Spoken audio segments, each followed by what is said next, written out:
Now, one of the responses to the events of the past few weeks was some snap legislation which went through in New South Wales to guarantee that for multiple weeks after a terrorist event, that there would be no significant political protests that would be allowed either statewide or certain areas of capital cities like, of course, Sydney. Now, the laws were rushed through and it all happened before Christmas, and we were told this was the reason why they were needed and why protest is not good in the weeks after events like Bondi. These are big changes in New South Wales, and I don't think I can beat around the bush about what the implications are for the state. I know it's a big change. I wouldn't introduce a bill that I didn't believe was sound, and also I wouldn't introduce a reform that I didn't think was absolutely necessary to keep the people of New South Wales safe. And the police told us this was necessary. Many people pushed back, but the government and the police, and you know we're pro-cop on this show, so we always give them the benefit of the doubt, but remember, their view was this was necessary. We know that there is a heightened tension in the community.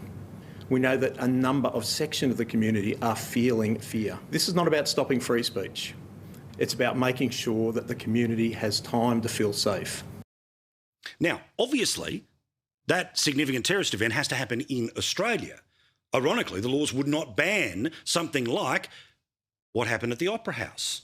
I can't believe we keep going back to that as that central issue worth talking about, but it is the moment where Australia had crossed the line, and the failures, including, and you know how much I respect the police, but the failures of police at the time, because remember that protest was meant to be at Town Hall, which is about a 30-minute walk inside the Sydney CBD, but because there was too many of them and there wasn't enough police to push back and they were worried the protesters might blow up, they let them make their way down to the Opera House. We have not heard about an ongoing parade of people who had been arrested after that protest. Instead, it's an event that happened and we don't like to talk about it anymore.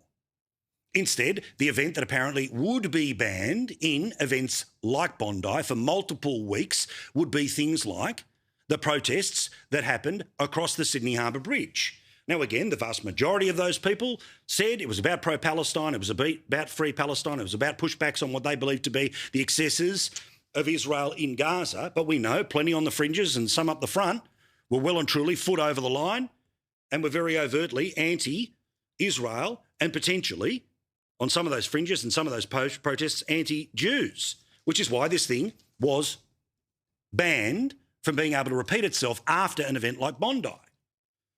But as always, when it comes to the left, apparently your cause is your get-out-of-jail-free card. If somebody wanted to march with a keffiyeh in the weeks after the event of Bondi, it would not be allowed to happen.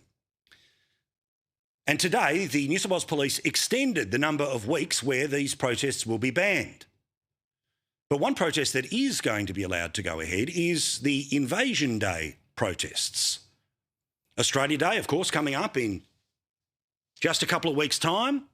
And for those who choose to look at the negative view of Australian history and somehow want to live in the modernity of modern Australia but want to pretend somehow there's some magical time machine where we keep all the technology, we keep the Wi-Fi, but we get to go back to pre-1788, they march. Well, today, the police, while extending the ban on one type of protest, were trying to find excuses about why these protests should take place.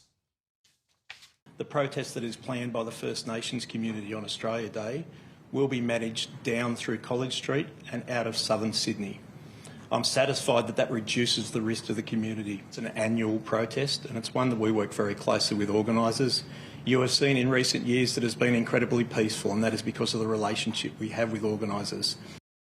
And this is what is messy about hate speech laws. This is what is messy about protest laws, is that technically they apply to everyone. Yet very obviously it can be targeted in one way while completely letting off another group. Now, should Australians have the right to protest generally? Yes, of course. The idea that an event on January the 26th on Australia Day, anyone would think has a connection towards events that happen on December 14, well, I think we can all agree that wouldn't be the case.